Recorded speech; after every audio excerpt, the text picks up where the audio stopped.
Hi everyone, welcome to our YouTube channel general studies for government jobs. তোমাদের WBP অগ্রগামী, ডাব্লিউবিসিএফ and ডাব্লিউডাব্লিউসিডি যে পরীক্ষা হয়েছে 30শে জানুয়ারি 2022 এ বা 2022-এ, তার বাকি কোশ্চেন্সের আনসার কি তো তোমরা পেয়ে গেছো। আজকে অঙ্কের যে 25টি অঙ্ক আসে তার আনসার কি, তার সাথে সাথে সলিউশনগুলো কিরকম করবে সেগুলো নিয়ে আজকে আমরা আলোচনা করব।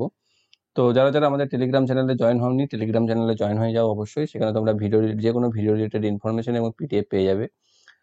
আর যারা যারা এখন আমাদের ফেসবুক গ্রুপে জয়েন হওনি, ডিসক্রিপশন বক্সে দেওয়া প্রত্যেকটি লিঙ্ক রয়েছে, সেখান থেকে তোমরা জয়েন হয়ে যেতে পারো। তো চলো আমরা দেখে নিই যে পরীক্ষায় কি কি কোশ্চেন এসেছিল এবং তার অ্যান্সার কি কি হতে পারে বা হবে, এবং কে কতগুলি আনসার করে আসতে পেরেছো সেটা অবশ্যই কমেন্ট বক্সে জানাবে।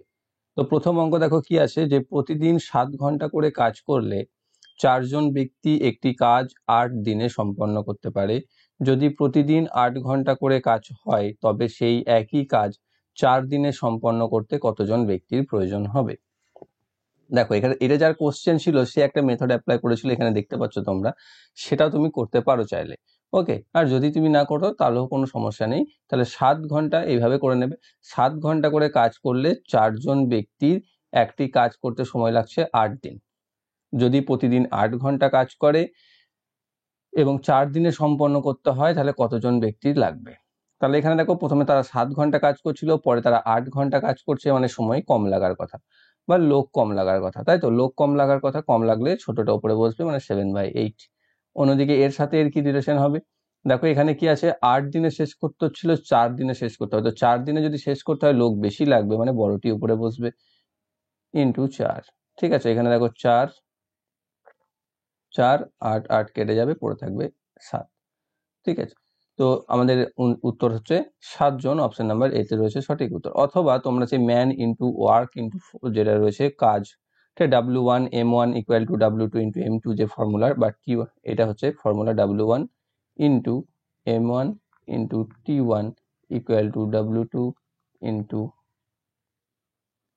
2 ইন্টু T2। অর্থাৎ এখানে তো W নেই, বা মানুষ এবং সময়ের গুণফল প্রথম দিকে যত হচ্ছে দ্বিতীয় ক্ষেত্রে ততটাই হবে। প্রথম দিকে মানুষ কতজন ছিল, 4 জন ব্যক্তি ছিল, সময় ছিল 7 ঘন্টা, প্রতিদিন 8 ঘন্টা 8 দিনে, তাহলে এটা সমান দ্বিতীয় দিনে মানুষ হচ্ছে কতজন জানি, সেটাই বার করতে বলেছে।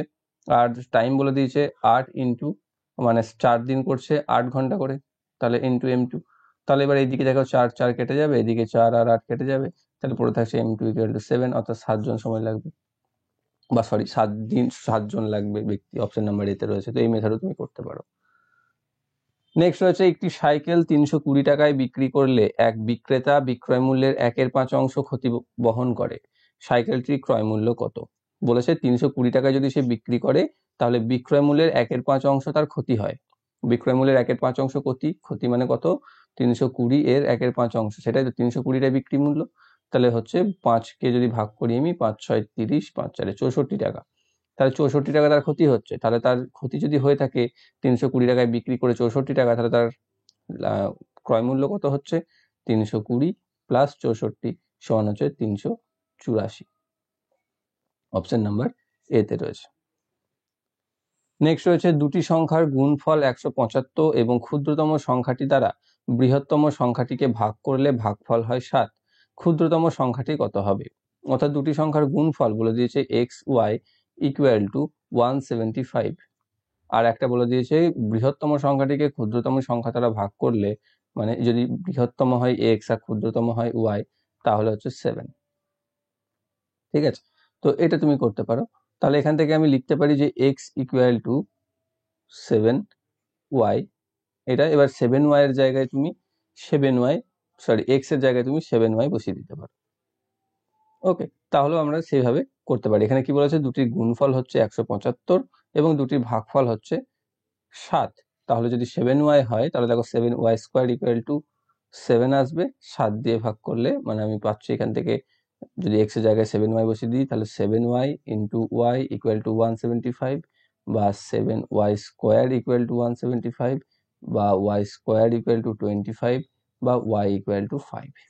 তাহলে সেই ক্ষুদ্রতম সংখ্যাটি হচ্ছে 5। অপশন নাম্বার এতে রয়েছে। বা এটা তুমি অপশন থেকে দেখে নিতে পারো, আন্দাজ লাগিয়েও করতে পারো। যদি তোমার চট করে চলে আসে মাথায় তাহলে অবশ্যই তুমি আর এসব করতে যাবে না। নেক্সট রয়েছে, একটি সংখ্যা ও তার বর্গের গড় সেই সংখ্যাটি 4 গুণ হলে সংখ্যাটি কত? তো কি বলেছে এখানে, যে একটি সংখ্যা এবং তার বর্গের গড় হচ্ছে সেই সংখ্যাটির 4 গুণ, তাই তো? মানে হচ্ছে সংখ্যাটি প্লাস তার বর্গ মানে হচ্ছে এক্স স্কোয়ার, তাদের দুটো হচ্ছে, তার মানে তাহলে এদের গড় হচ্ছে সংখ্যাটি 4 গুণ মানে হচ্ছে 4x। সিম্পল ম্যাথ, তাহলে x plus x square equal to 8x। 8x থেকে যদি আমি এক্স এদিকে বাদ চলে যায়, তাহলে এক্স স্কোয়ার ইকুয়াল টু পাচ্ছি আমি 7x। তাহলে এদিকের এক্স এদিকের একটা এক্স কেটে যাবে, তাহলে পাচ্ছি x equal to 7। Option number এতে রয়েছে সঠিক। অপশন টেস্টও এটাও করতে পারো। দেখো অপশন টেস্টে সব অঙ্ক হবে, তাহলে সব যদি তুমি একটা একটা করে অপশন টেস্ট করতে যাও তাহলে তো আর অঙ্ক করার দরকারই নেই। নেক্সট হচ্ছে কিছু পরিমাণ জার্মান সিলভারে তামা, দস্তা ও নিকেলের অনুপাত যথাক্রমে 4:3:2। 54 কেজি জার্মান সিলভারে কত কেজি দস্তা মেশালে জার্মান সিলভারটিতে তামা, দস্তা ও নিকেলের অনুপাত 6:5:3 অনুপাতে থাকবে। অর্থাৎ 54 কেজি আছে মোট, তাতে তামা বা কপার রয়েছে কত, 4/4 3/7 2 9 × 54, এখানে 6 থাকছে, মানে 24 কেজি। তারপর দস্তা থাকছে কত, দস্তা থাকছে কত, এখানে 6 থাকছে, মানে 6 × 3 মানে 18, একবার করবো এটা, আমি বারবার করব না। আর নিকেল থাকছে কত, 2 × 6 মানে হচ্ছে 12 কেজি। ঠিক আছে, তাহলে তামা থাকছে 24 কেজি, দস্তা থাকছে 18 কেজি, আর নিকেল থাকছে 12 কেজি। তাহলে তাদের অনুপাতটা কত হচ্ছে, 24:18:12। কিন্তু বলেছে কত কেজি দস্তা মেশাবো আমি, তাহলে তাদের অনুপাতটা 6:5:3 হবে। 6:5:3 যদি হতে হয়, তাহলে দেখো এখানে তুমি বিটা বাদ দাও, যেটাকে আমি বার করতে হবে 5। তাহলে এ হচ্ছে 6, বি হচ্ছে, সি হচ্ছে 3 যদি করতে হয়, তাহলে একে যদি 6 করতে হয় 4 দিয়ে ভাগ করতে হবে, ভাজিত 4। একেও 3 করলে হলে ভাজিত 4 করতে হবে। আবার এখানে দেখো মাঝে দস্তাটা কত রয়েছে, 5 আছে, মানে এখানে আছে 6:5:3। দেখো একে 4 দিয়ে ভাগ করে এটা আসছে, একেও 4 দিয়ে ভাগ করে 6 আসছে, কিন্তু 18কে 4 দিয়ে ভাগ করে 5 আসছে কি, আসছে না। তাহলে কতকে 4 দিয়ে ভাগ করে 5 আসছে, 20কে। তার মানে এখানে 20 থাকতে হবে, তাই তো? 18 জায়গায় 20 থাকতে হবে। 20 যদি থাকতে হয় তাহলে আর কত যোগ করতে হবে, সাথে 2। তাহলে আমাকে আরো 2 কেজি দস্তা মেশাতে হবে, তাহলে তার অনুপাত 6:5:3 হয়ে যাবে। অপশন নাম্বার ডি তে রয়েছে। নেক্সট রয়েছে, কোনো কারখানার একটি যন্ত্র প্রতি বছর 10% হারে ক্ষয়প্রাপ্ত হয়। যদি যন্ত্রটির দাম বর্তমানে 1 লক্ষ টাকা হয়, তবে 3 বছর পর যন্ত্রটির দাম কত হবে?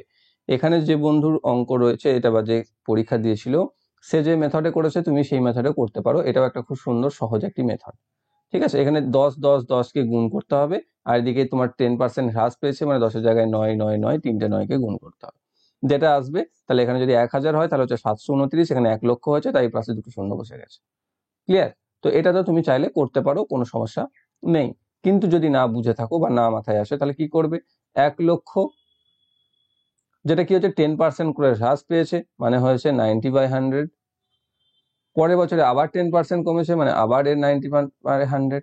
নেক্সট আবার এটা 10% কমেছে, মানে আবার একবার। এইটা তোমাকে ক্যালকুলেশন করতে হবে। যেখানে এখানে নিচেতে আছে 6টা শূন্য, একবারই কেটে দাও। এখানে আছে 5টা শূন্য, কেটে দাও, আর এখানে একটা শূন্য কেটে দাও। 6টা শূন্য কেটে গেল, তাহলে 3 9 হচ্ছে, 3টে 9 9 81, 81কে 9 দিয়ে 729, তারপর আছে দুটো শূন্য, 72,900।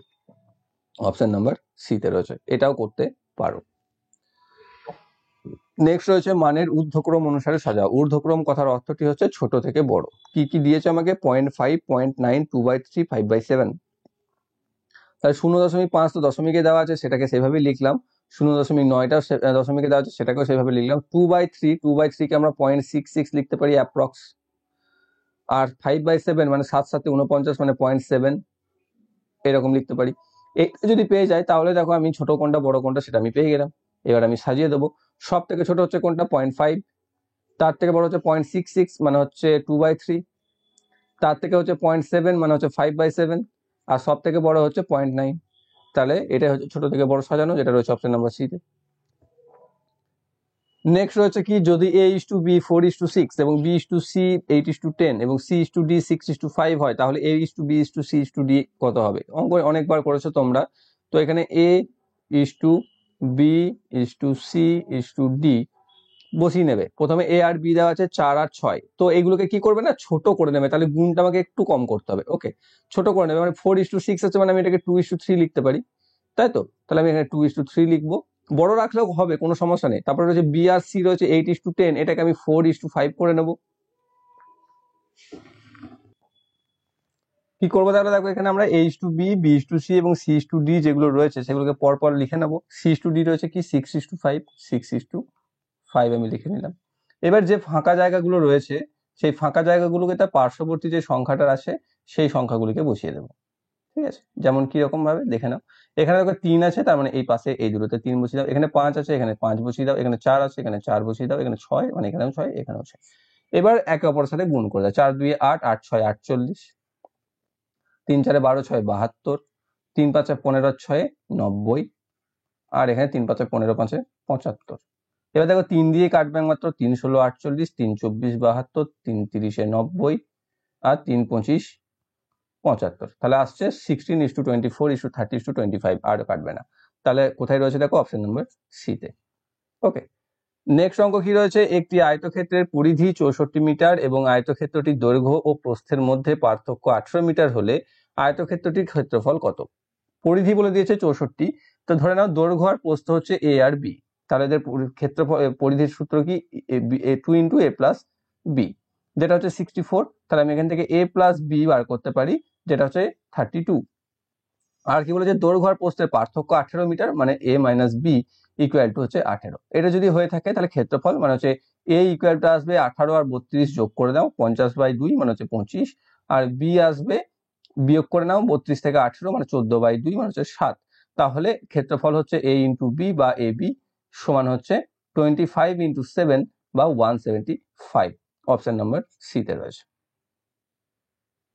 নেক্সট কি রয়েছে, যদি এক ব্যক্তি প্রতি টাকায় 3টি হিসাবে 5 টাকার আম কিনে 2 টাকায় 5টি আম সেই দরে বিক্রি করে, তার কত শতাংশ লাভ হবে? কি বলেছে দেখো, প্রতি টাকায় 3টি হিসাবে, প্রতি টাকায় 3টি হিসাবে 5 টাকার কিনছে, মানে 1 টাকায় 3টে হিসাবে 5 টাকাতে সে কটা পাচ্ছে, 5 × 3 = 15টি আম, আর সে 2 টাকায় 5টি করে আম বিক্রি করছে। ওকে, 2 টাকায় যদি সে 5টি আম বিক্রি করে তাহলে 15টি আম বিক্রি করে সে পাবে কত? 5 × 3 হয়ে 15 হচ্ছে, মানে 2 × 3 6 টাকায় পাচ্ছে, মানে সে 15টি আম সে বিক্রি করছে 6 টাকায়।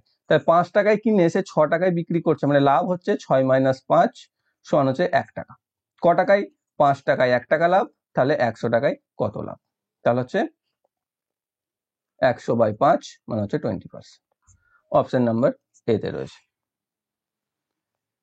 নেক্সট কি রয়েছে দেখো, যে 17 এর নিম্নতম গুণিতকটি নির্ণয় করো, যাকে 8, 12, 16 এবং 20 দ্বারা ভাগ করলে সর্বদা 5 ভাগশেষ থাকবে।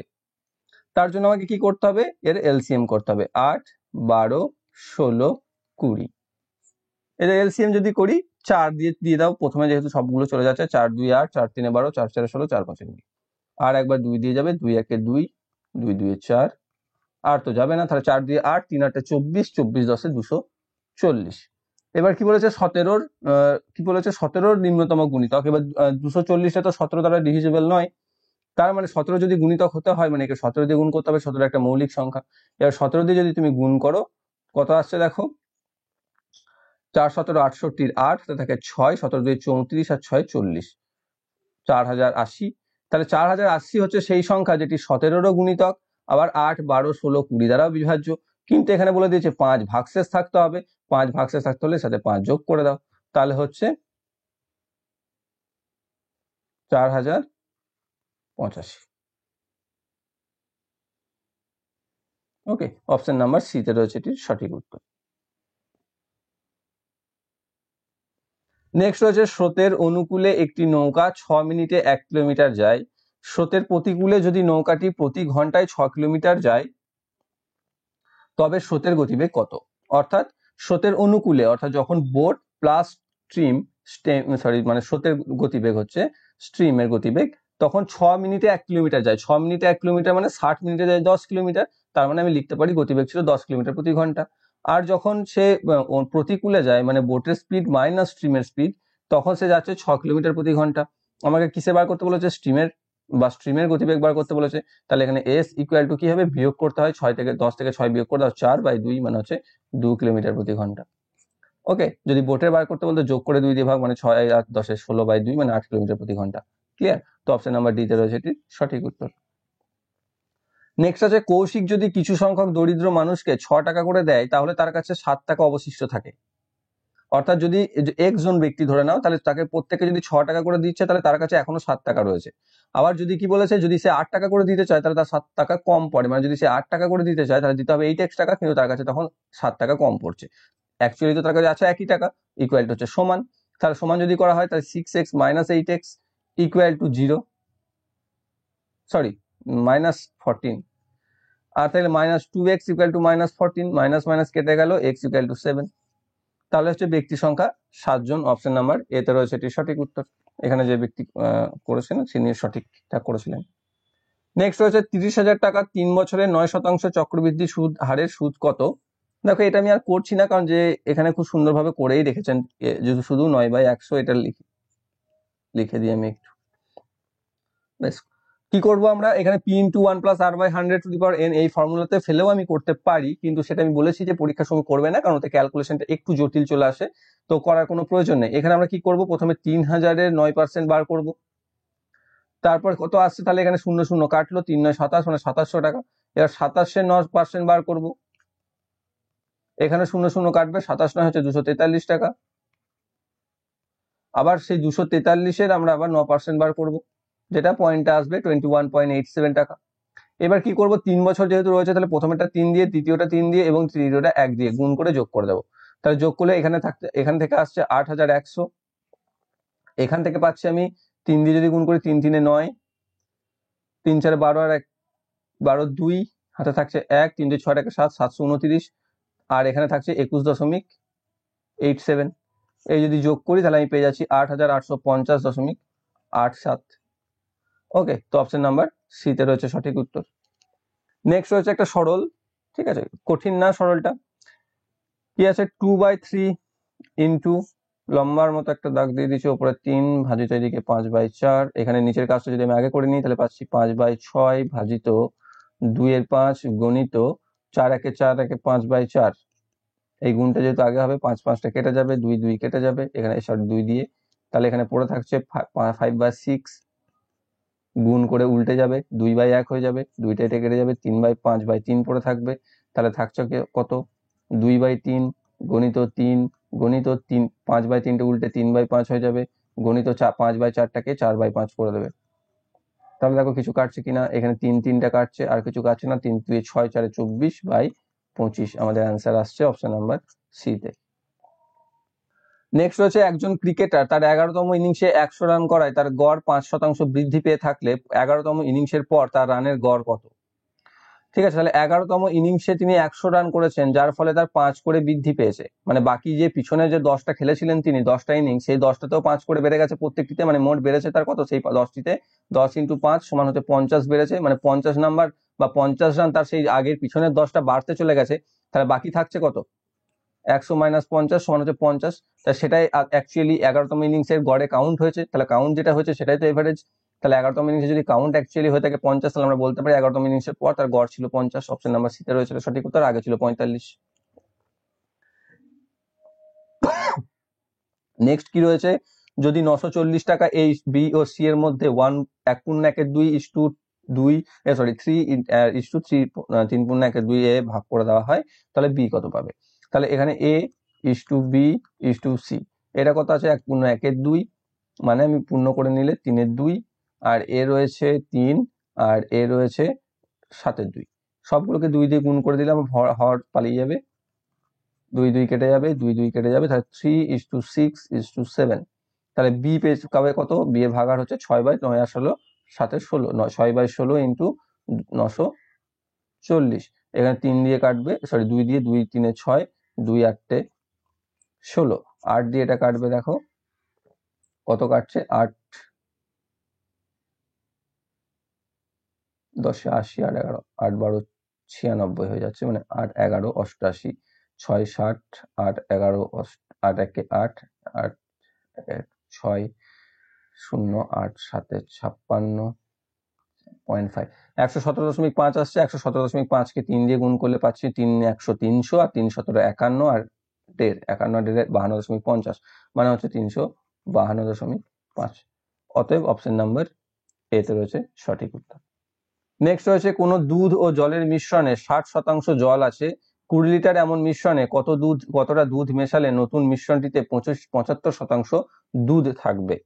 তাহলে 20 লিটারে মিশ্রণে জল আছে 60%, তাই তো? তাহলে 20 ইন্টু 60/100 মানে হচ্ছে 12 লিটার জল রয়েছে, আর দুধ রয়েছে তাহলে 8 লিটার। এবার কি বলেছে যে কতটা দুধ মেশাতে হবে, তাহলে নতুন মিশ্রণে 75% দুধ থাকবে। 75% যদি দুধ থাকে তাহলে জল থাকবে 25% নিশ্চয়ই। তা 25% জল তার আমি মেশাচ্ছি না, তাহলে 12 যেটা জল রয়েছে সেটাই হচ্ছে 25%। 25% হচ্ছে 12, তাহলে 75% হচ্ছে কত? 3 গুণ হয়েছে মানে 3 12 36 হয়ে যাবে। 36, কিন্তু আমার তো দুধ রয়েছে 8, তাহলে আমাকে আরো মেশাতে কত হবে? 36 - 8 সমান হচ্ছে 28 লিটার। তাহলে আমাকে আরো 28 লিটার দুধ মেশাতে হবে। এইটা ইনি ভুল করে ফেলেছেন, ঠিক আছে? এটা হবে না, অপশন নাম্বার ডি হবে সঠিক উত্তর। নেক্সট হচ্ছে এক ব্যক্তি 12টা মার্বেল 9 টাকায় বিক্রি করে তার 10% ক্ষতি হয়। 10 টাকায় কতগুলি মার্বেল বিক্রি করলে তার 20% লাভ হবে? 12টা মার্বেল বিক্রি করেছে 9 টাকায়, মানে তার দাম কত করে পড়েছে? তার এসপি বা সেলিং প্রাইস 9/12। ওই তো ভাগ করলে আমি কত পাচ্ছি, বা 9/12 যদি রেখে দিই। এইটা হচ্ছে কত? অ্যাকচুয়ালি 90%, তাই তো? 10% ক্ষতি হয়েছে বলেছে তো। আর এখানে আমাকে 20% লাভ করতে বলেছে, মানে আমাকে বার করতে হবে 120%। তাই 90% যদি 9/12 হয়, তাহলে 120% কত হবে? 120/90 ইন্টু 9/12। এখানে এটা 10, এখানেও এটা 10, মানে 10/10 মানে 1 টাকা। তাহলে আমার সেলিং প্রাইস তখন কত হতে হবে? যদি আমাকে 20% লাভ করতে হয়, 1 টাকা হতে হবে। 1 টাকা যদি হয় তাহলে 10 টাকায় কতগুলি মার্বেল বিক্রি করবো আমি? 10 টাকা, 10/1 মানে হচ্ছে 10 টাকা। তাহলে আমাকে তখন 10 টাকায় 10টি মার্বেল বিক্রি করতে হবে। অপশন নাম্বার এ তে রয়েছে। নেক্সট রয়েছে কোনো আসলের 4 বছরের সরল সুদ হচ্ছে 352 টাকা, তাহলে কত বছরের সুদের পরিমাণ 528 টাকা হবে? 4 বছরে 352 টাকা হচ্ছে, তাহলে 528 কত দিনে হবে? যেহেতু সুদ বেড়েছে তাই সময় বাড়বে, মানে বড়টা উপরে চলে যাবে। 528/352 গণিত 4। 4 দিয়ে কাটো, 4 8 32, 4 8 32, এটা 88-কে 6 দিয়ে কেটে যাবে। 6 বছর। অপশন নাম্বার এ হচ্ছে সঠিক উত্তর। নেক্সট হচ্ছে পল্লবী 500 টাকা 9 মাসের জন্য একটি ব্যবসায় বিনিয়োগ করে এবং পার্থ ওই একই ব্যবসায় 600 টাকা 5 মাসের জন্য বিনিয়োগ করে থাকলে তাদের লভ্যাংশের অনুপাত কত হবে? লভ্যাংশটা হয়ে থাকে কি, কত টাকা খাটাচ্ছে এবং কত দিনের জন্য খাটাচ্ছে তার উপর ভেদ করে। তাহলে পল্লবী 500 টাকা দিচ্ছে 9 মাসের জন্য, অন্যদিকে পার্থ কি করেছে? 600 টাকা দিচ্ছে 5 মাসের জন্য। তাহলে তাদের আসছে অ্যাকচুয়ালি এখানে তার মোট খাটছে 9 মাসে 4,500, এর 5 মাসে 3,000, তাই তাদের রেশিও কত হচ্ছে? 3:2, যেটা হচ্ছে তাদের লভ্যাংশের অনুপাত। 3:2, অপশন নাম্বার ডি তে রয়েছে। নেক্সট হচ্ছে 769 এর পরবর্তী পূর্ণবর্গ সংখ্যাটি কত? 769 একটা পূর্ণবর্গ সংখ্যা নয়, কিন্তু এর পরবর্তী পূর্ণবর্গ সংখ্যা সেটি কত সেটা আমাকে বার করতে বলেছে। ওকে, তো এখানে কি আছে? 769, একে পূর্ণবর্গ করবো আমরা, বর্গমূল করবো, তাহলে দুটো যাবে। এখানে 2 2 4, 3 6 9, এখানে 2 এর বদলে 4 নামবে। 4কে কত দিয়ে যাচ্ছে দেখো? 7 দিয়ে তো চলে যাবে। 7 7 4 8 দিয়ে দাও। 8 8 64, 4 হাতে থাকে 6, 8 4 32 আর 6 38। তাহলে এখানে যদি 369 এর বদলে 384 থাকতো তাহলে এটা আমার 28 বর্গমূল চলে আসতো। তাহলে 384 যদি থাকতো তো মানে কি অ্যাকচুয়ালি 69 এর জায়গায় 384 থাকতো। তো তাহলে এখানে 769 এর জায়গায় যদি 784 থাকতো তাহলে আমার অঙ্কটা হয়ে যেত। তাহলে এর পরবর্তী পূর্ণবর্গ সংখ্যা হচ্ছে অপশন নাম্বার এ। নেক্সট হচ্ছে পিতা ও পুত্রের বয়সের সমষ্টি 90 বছর। 10 বছর আগে পিতা ও পুত্রের বয়সের অনুপাত ছিল 5:2। পিতার বর্তমান বয়স কত? কি বলেছে এখানে? পিতা পুত্র x + y, পিতা হচ্ছে x, পুত্র হচ্ছে y, তাদের বয়সের সমষ্টি হচ্ছে 90। 10 বছর আগে ছিল x এর x - 10, y এর y - 10, তখন তাদের অনুপাত ছিল 5:2। যদি এটাকে আমরা কোনাকুনি গুণ করি, 2x - 20 = 5y - 50, তাহলে এখান থেকে আমি কি পাচ্ছি? 2x - 5y = কত আসছে? এখান থেকে -30। তাই 2x - 5y = -30, এখানে x + y ছিল। একেও যদি আমরা, যেহেতু y টাকে কাটাবো, 5 দিয়ে গুণ করে দাও। 5 দিয়ে গুণ করলে আমি পাচ্ছি 5x plus 5y equal to 450। তাহলে এখান থেকে 5y কেটে যাচ্ছে 7x ইকুয়াল টু, এখান থেকে 30 বাদ দিয়ে দাও মানে 420। তাহলে x ইকুয়াল টু 7 দিয়ে ভাগ, কত হচ্ছে 742 মানে 60। তাহলে পিতার বর্তমান বয়স হচ্ছে 60 বছর, অপশন নাম্বার এতে রয়েছে। নেক্সট অঙ্ক রয়েছে বৃহত্তম 4 অঙ্কের সংখ্যাটি নির্ণয় করো যা 12, 18, 28 এবং 35 দ্বারা ভাগ করলে সর্বদা 5 ভাগশেষ থাকে। দেখো এই অঙ্কটাতে আমার একটু ডাউট আছে, কারণ এখানে যে অপশনস গুলো রয়েছে সেই অপশনস গুলোর কোনোটাই আমার অ্যান্সার মনে হচ্ছে না, জানি না কেন, তোমরা একটু চেক করে নেবে, যদিও আমার ভুলও হতে পারে।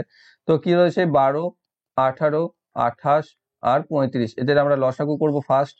যেটা দেখো এটা 7 আর 28 আর 35 7 দিয়ে যাবে বলে আমি সবথেকে বড়টা নিয়ে ফার্স্টে দিয়ে দিচ্ছি। 18 এখানে যাবে 4 দিয়ে, এখানে যাবে 5 দিয়ে। নেক্সট আমরা কত দিয়ে যাবে, 2 দিয়ে যদি দিই, 2 6 12, 2 9 18, 2 2 4 5, আর একবার দিয়ে যাবে 2 দিয়ে, 2 3 9 1 5, আর একবার 3 দিয়ে যাবে, 3 3 3 সরি 3 1 3 3 1 5। তাহলে লসাগু আসে 7 2 14, 14 2 28, আর এদিকে থাকছে 3 3 9, 5 9 45, তাই তো। তো এটা আমাদের আসছে, বা আমি যদি এখানে অন্যরকম করি 3 3 9 9 4 36 ইন্টু 35, তাহলে হচ্ছে 35 35 হচ্ছে 1225। তাহলে 1225 আর 35 1260, তাহলে এদের এলসিএম আসছে 1260। এবার এইটা হচ্ছে 12, 18, 28 এবং 35 দ্বারা বিভাজ্য। তাহলে এটা যদি বিভাজ্য হয়, তাহলে আমাকে 4 অঙ্কের সর্ববৃহৎ সংখ্যা করতে হবে। দেখো একে 12কে যদি গুণ করো, 8 12 96 আসছে, কিন্তু পেরিয়ে যাবে, তাই না? 8 12 96 যদি হয় 400 পড়ে থাকছে, তো এখানে 60 যেটা আছে সেটাকে 8 দিয়ে গুণ করলে 400 পেরিয়ে যাচ্ছে, তো 10,080 চলে আসবে। তাহলে 7 দিয়ে গুণ করো, তাহলে 1260কে যদি আমি 7 দিয়ে গুণ করি, তাহলে সেই ক্ষেত্রে আমি পেয়ে যাচ্ছি 8,820। ঠিক আছে, 8,820 এবং 5 ভাগশেষ থাকতে বলেছে, তাই এর সাথে আরো 5 যোগ করতে হবে এবং আনসার আসবে 8,825, কিন্তু এখানে সেই অপশনটি নেই। ওকে, তো দেখো এটা তোমাদের, আমার মনে হচ্ছে যেন এটার অপশন ভুল রয়েছে, তোমরা যদি কেউ বলতে পারো তো কমেন্ট করো অবশ্যই। আমার মনে হচ্ছে এটা 8,825 উত্তর হবে, যেটি 12, 18, 28 এবং 35 দ্বারা বিভাজ্য, কারণ এখানে 4টে সংখ্যার মধ্যে কোনো সংখ্যাটাই সব সংখ্যাগুলোতে বিভাজ্যই নয়। ঠিক আছে, মানে 5 বাদ দিয়ে দিয়েও তুমি যদি বিয়োগ করে দেখো তাহলেও বিভাজ্য হচ্ছে না, মানে 5 তো অবশ্যই বাদ দিতে হবে, 5 বাদ দাও প্রত্যেকগুলো থেকে, মানে প্রথমটা 8,390 করো, তারপরটা 9,994, তারপরে আচ্ছা 8,400, তারপরে নেক্সট রয়েছে 8,395, সবগুলোকে বিয়োগ ভাগ করে দেখতে হবে, দেখো কোনোটাই 12, 18, এই 18 দিয়ে ভাগ যাচ্ছে না কোনোটা, তো 35 দিয়ে ভাগ যাচ্ছে না কোনোটা। ঠিক আছে, তো যেমন এখানে ধরো 9,994 যেটা আসবে সেটা 35 দিয়ে ভাগ যাবে না। এখানে তোমার 18,400 যেটা আসবে, 8,400, সেটা মানে 18 দিয়ে ভাগ যাবে না। যাই হোক, আসছে না আনসার, আমাদের মনে হচ্ছে 8,825 হচ্ছে এটি সঠিক উত্তর। তো নেক্সট লাস্ট অঙ্ক কি রয়েছে দেখো, যে স্টার মার্ক স্থানে কোন চিহ্ন বসবে এখানে দিয়ে দিয়েছে। এটা যোগ করেছে, যোগ করে এদের হর পেয়েছে 18, হর 18 কি করে এসছে, নিচেদের হরগুলো লসাগু করে, লসাগু করেছে 3 আর 6, আর একটা এখানে কিছু একটা ছিল যাদের লসাগু হয়েছে 18। তাহলে এখানে এবার দেখো অপশন গুলো, যে কোনটা থাকলে 18 অপশন থাকে। 11 যদি থাকতো তাহলে কি 18 হতো লসাগু? কখনো হতো না। 5 থাকলেও হতো না, 7 থাকলেও হতো না, কারণ এগুলো সবগুলো মৌলিক সংখ্যা যা 3 আর 6 কোনোটা দ্বারাই বিভাজ্য নয়। তাহলে অবশ্যই 9 ছিল সেখানে, তবেই না 18 দ্বারা বিভাজ্য। এখানে 18 দ্বারা বিভাজ্য হচ্ছে কোনটা? একমাত্র 9। তাহলে অবশ্যই নাম্বার এ হচ্ছে এটা সঠিক উত্তর। ওকে, তো এই ছিল তোমাদের এই ডাব্লিউপি অগ্রগামী, ডাব্লিউবিসিএফ এবং ডাব্লিউডাব্লিউসিডির ম্যাথ, 25টি ম্যাথ 30 তারিখে যে পরীক্ষাটা হয়েছিল। তোমরা কে কটা করতে পেরেছো তা কমেন্ট বক্সে অবশ্যই জানাও, এবং কার কোনটা হয়নি বা কিভাবে ভুল করেছিলে সেগুলোও দেখো, কারেকশন করো, নেক্সট পরীক্ষার জন্য ঠিক করো। আশা করি তোমরা প্রত্যেকটি বুঝতে পেরেছো। যদি বুঝতে পেরে থাকো, ভালো লেগে থাকে, তাহলে অবশ্যই লাইক করো, বন্ধুদের সাথে শেয়ার করো, এবং যারা যারা চ্যানেলটি নতুন রয়েছে তারা চ্যানেলকে সাবস্ক্রাইব করে বেল আইকনটি অল করে রাখো, যাতে ভবিষ্যৎ ভিডিও নোটিফিকেশন সবার আগে পেয়ে যাও। Thank you for watching.